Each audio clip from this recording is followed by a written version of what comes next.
first ever factory outlet, Chandanagar, Mukunda Jewelers, opening soon. No making charges.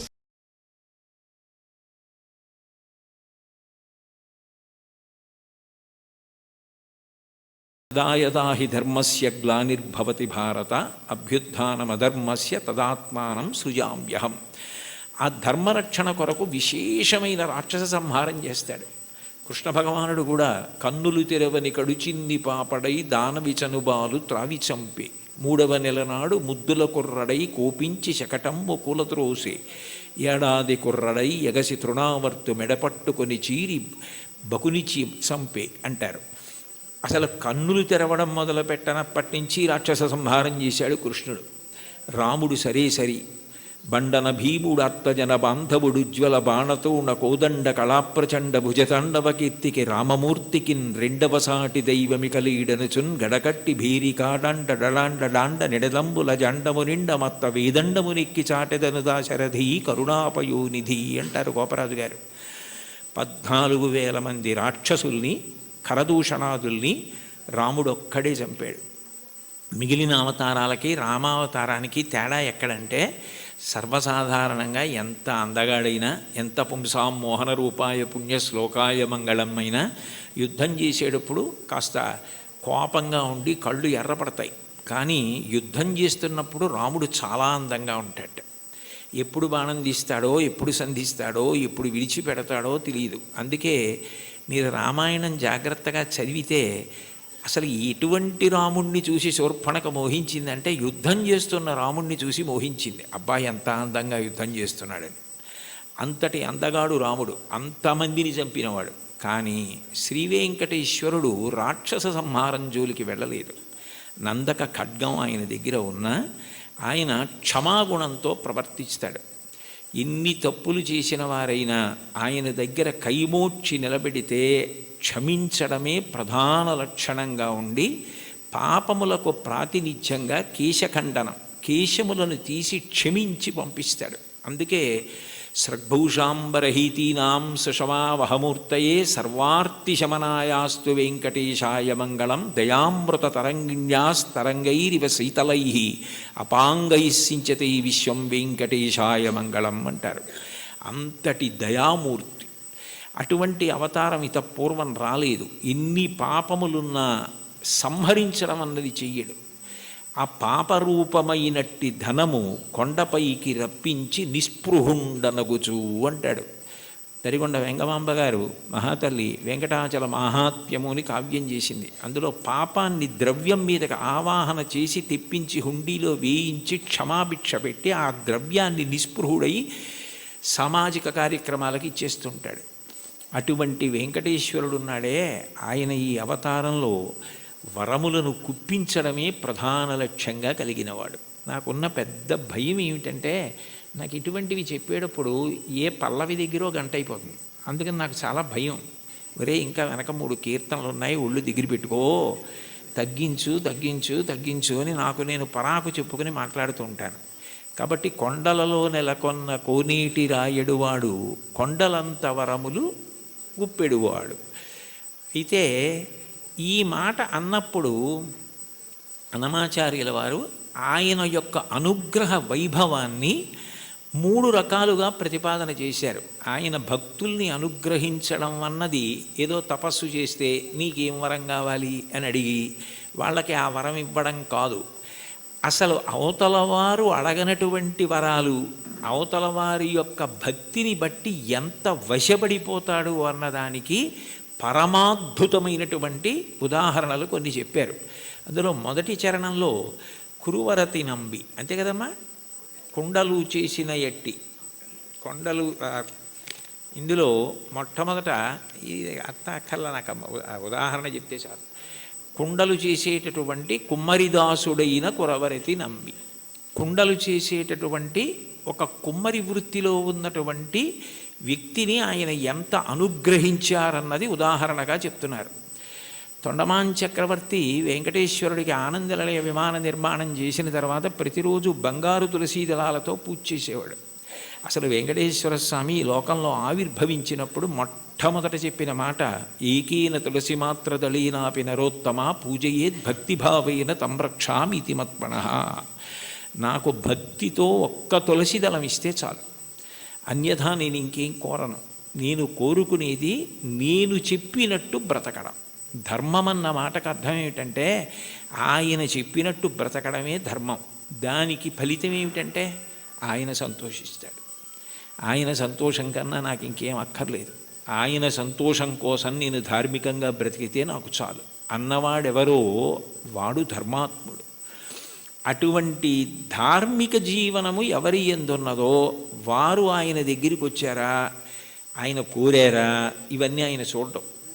దానికి ప్రబల ఉదాహరణ ఏమిటంటే తొండమాన్ చక్రవర్తి బంగారు తులసి దళాలు పూజ చేస్తే తీసేసి పాదాల మించి ఆ భీముడు అన్న ఆ కుమ్మరి ఆయన ప్రతిరోజు కొండలు చేయడం మొదలు పెట్టగానే అసలు దాన్ని వెంకటాచల మహాత్యంలో ఎంత గొప్పగా వర్ణిస్తారు. బంకమన్నుతో దళాలు చేసి కొయ్య వెంకటేశ్వరుడి పాదాల మీద సమర్పణం చేసి మొదలెట్టేవాడు ఆయన. ఆయన వరకు ఆయనకి అది కొయ్య బొమ్మ కాదు, అది వెంకటేశ్వరుడు. అలా నమ్మి చేశాడు ఆయన. రోజు ఆ దళాలు ఉండేవి, మట్టి దళాలు. బంగారు దళాలు పక్కకు పోయేవి. తొండమాన్ చక్రవర్తి చూసి చాలా ఆశ్చర్యపోయాడు. ఇదేమిటి, నేను బంగారు దళాలతో చేస్తే మట్టి దళాలు ఉంటాయి ఏమిటని. అప్పుడు వెంకటేశ్వరుడు మాట్లాడాడు. ఆయననే అడిగాడు. అడిగితే ఆయన అన్నాడు, ఇవన్నీ నాకు అక్కర్లేదు, ఈ పటాటోపం నాకెందుకు, ఆ బంగారం నేను సృష్టించింది, నేను ఇవ్వనిది నేను సృష్టించనిది ఎక్కడా ఉండదు. నాకు కావలసినది భక్తి, అది నిండుగా ఉన్నది భీముడి దగ్గర ఉంది. అందుకని నేను ఆయన మట్టితో చేసిన ఆ బంకమన్ను తులసి దళాలు తీసుకుంటూ ఉంటాను. ఆయన ఎక్కడ ఉంటాడు అంటే ఏదో కొంత దూరంలో ఉన్నాడంటే అక్కడికి వెళ్ళాడు తొండమాన్ చక్రవర్తి. ఆయన వెళ్ళేసరికి వెంకటేశ్వరుడు కూడా వచ్చాడు. ఆయన నాకేముంది నేనేం పెట్టగలను లేదు, తనకేముందో అది వెండి పళ్ళాలు బంగారు పళ్ళాల్లో పెట్టలేడు. కాబట్టి ఆయన చేస్తున్న కుండల్లో ఒక కొత్త కుండ పగలగొట్టి ఆ కుండ పెంకులో ఆయన తినే సంకటి పెట్టాడు. పరమప్రీతిగా తిన్నాడు వెంకటేశ్వరుడు. ఆయనకి ఏం కావాలి, ఆయనకి కావలసింది భక్తి. భక్తి కల్గు కూడు పట్టెడైనను చాలు, దళమైన పుష్పమైనను. చివరికి సలిలమైన బాయని భక్తిని కొలచిన జనులర్పించిన ఎలమిన్ రుచిరాన్నముగను ఏనుభుజింతున్నంటాడు కుచేలోపాఖ్యానంలో. భక్తితో పెట్టినది ఆయనకు కావాలి, అది ఆయన తిన్నాడు. తిని ఒక వరం ఇచ్చాడు. అసలు నిజానికి ఆ వరం ఆయన అడగలేదు భీముడు. ఆయన మీరు రండి నా దగ్గరికి అని అడగలేదు, ఆయనే వెళ్ళాడు.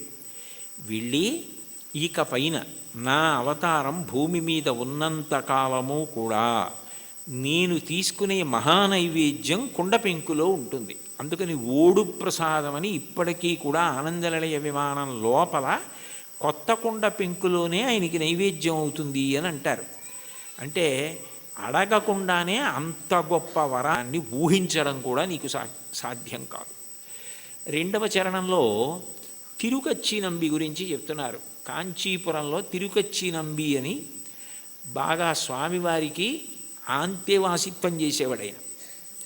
ఎంత భక్తుడంటే ఇంచుమించు అర్జునుడిలా సఖ్యభక్తి గెలిపోయాడు ఆయన.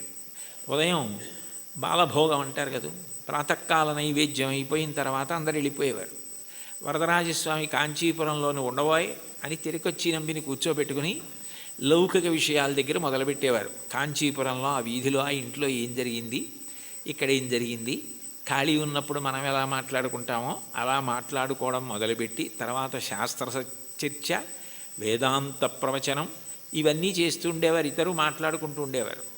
మహానైవేద్యం వరకు ఉండి ఆయన అలా పడుకుంటే ఈయన విసినికర్ర పెట్టి విసురుతూ ఉండేవాడు. ఎప్పుడు చూడండి కంచి గరుడ సేవ అంటారు, అలా ఆయనకి ఎప్పుడు విసినికర్ర పట్టి విసురుతూ ఆయనతో మాట్లాడుతుండేవాడు. మహానైవేద్యం తర్వాత నేను కాసేపు విశ్రాంతి తీసుకుంటానంటే ఆయన పాపం ఇంటికి వెళ్ళిపోయేవాడు. తిరిగొచ్చినవి వెళ్ళిపోయి భోజనం చేసి మళ్ళీ సాయంకాలం స్వామివారి ఆరాధన ప్రారంభానికి వచ్చి మళ్ళీ విసురుతూ ఉండేవాడు ఏకాంత సేవ వరకు. అలా చాలా కాలం గడిచిపోయింది. వీళ్ళిద్దరూ మాట్లాడుకుంటారన్న విషయం కూడా లోకంలో ప్రచారం అయిపోయింది. ఒక రోజున మధ్యాహ్న కాలం ఇంకా దగ్గర పడిపోతుంది, ఇంకా మహానైవేద్యానికి వచ్చేస్తారు. నేను వెళ్ళి మళ్ళీ సాయంకాలం వస్తాను స్వామి అని చెప్పి ఈ తిరుకచ్చి నంబి గుడిలోంచి బయటకు వస్తున్నాడు. బ్రహ్మాండమైన వర్షం. ఎలా వెళ్ళాలి? వెళ్ళడం ఆలస్యం అయితే రావడం ఆలస్యం అవుతుంది. రావడం ఆలస్యం అయితే స్వామివారికి విసినికర్ర పెట్టి విసరద్దు. ఎట్లా? సేవ ఆలస్యం అయిపోతుంది, ఇంత వర్షం పడుతోంది, ఎలా వెళ్ళడం అని ఆలోచిస్తున్నాడు. ఎవరో ఒక వృద్ధ వైష్ణవుడు ఒక ఆయన వచ్చి, స్వామివారు పంపించారు, మీరు గబగబా ఇంటికి వెళ్ళాలట కదా, నేను గొడుగు పడతాను రెండని చెప్పి గొడుగు పట్టాడు. ఆ గొడుగులో తిరుకచ్చి నంబి ఇంటికి వెళ్ళాడు. మీరు భోజనం చేసి రండి, నేను ఇక్కడే ఉంటాను, సాయంకాలం వాన తగ్గకపోతే మళ్ళీ గొడుగులో తీసుకెళ్తానన్నాడు. అని సాయంకాలం మళ్ళీ గొడుగులో ఆయన్ని తీసుకొస్తున్నాడు. తిరుకచ్చి నంబిని కొంచెం ఆలస్యమైంది వర్షం వల్ల. ఈలోగా సాయంకాలం సేవ కోసం అర్చకులు వరదరాజస్వామి గుడి తీసి తలుపులు తీశారు. తలుపులు తీస్తే లోపల స్వామివారు లేరు. వాళ్ళు కంగారు పడిపోయి తిరుకచ్చి నంబితో మాట్లాడుతూ ఉంటాడు కదా, ఏం దోషం జరిగిందో చూద్దాం, ఆయనకి తెలుస్తుందని ఆయన కోసం వెతికారు. ఆయన లేరు. ఆయన కొంచెం ఆలస్యంగా వచ్చారు. నీకేమైనా తెలుసా నంబి, స్వామివారు ఏమైపోయారు, కనపట్టలేదు, ఏమైనా అపరాధం జరిగిందా, ఎవరినన్నా భక్తులను అనుగ్రహిస్తున్నారా అని కంగారు పడిపోతున్నారు.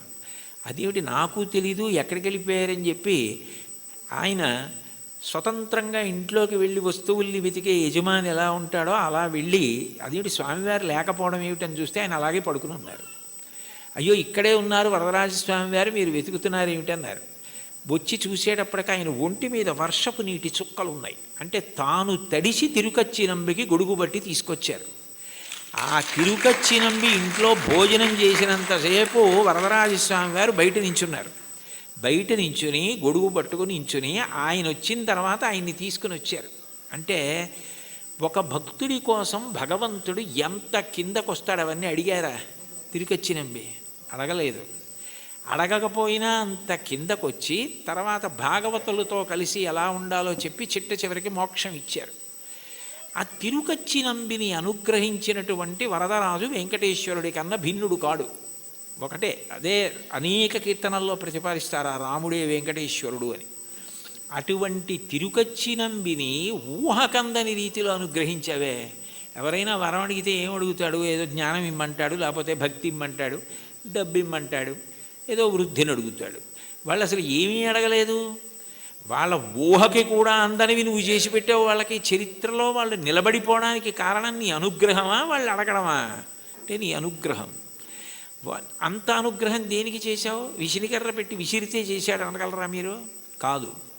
ఆ ప్రేమ, అంత ప్రేమ. ఆ ప్రేమ చివరికి ఏమైపోయిందంటే లౌకిక సంభాషణ నుంచి శాస్త్ర చర్చ వరకు వెళ్ళి తిరుకచ్చి నంబి ఇంటికి గొడుగులో తీసుకెళ్ళి గొడుగట్టు వీధిలో నుంచి మళ్ళీ తీసుకొచ్చి వర్షం తాను మీద పడేటట్టు చేసుకున్న ఇంతగా లొంగిపోయి దిగొచ్చి అనుగ్రహించినటువంటి ఓ స్వామి, నీ దయకి హద్దు ఎక్కడుంది?